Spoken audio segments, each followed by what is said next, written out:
एक ऐसा संत जिसने सिर्फ 32 साल की जिंदगी में पूरे भारत की आध्यात्मिक सोच को हिलाकर रख दिया। नाम था आदि शंकराचार्य।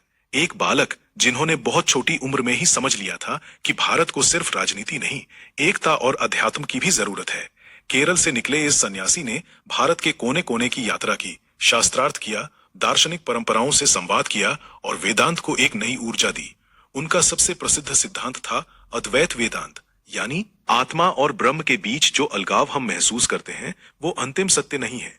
उन्होंने कहा, ब्रह्म सत्यम जगन मिथ्या, जीवो ब्रह्मेव न परः, अर्थात परम सत्य ब्रह्म है और जीव का असली स्वरूप भी उसी ब्रह्म से जुड़ा है।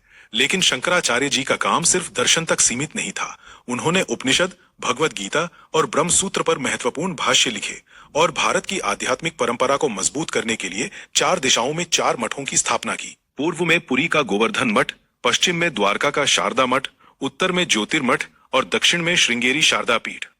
लेकिन शायद उनकी सबसे बड़ी विरासत ये थी कि उन्होंने हमें सिर्फ ये नहीं बताया कि ईश्वर को मानो, बल्कि ये सवाल दिया कि तुम खुद कौन हो। शायद इसीलिए आदि शंकराचार्य जी की यात्रा एक संत की यात्रा नहीं थी, वो भारत की चेतना को जगाने की यात्रा थी।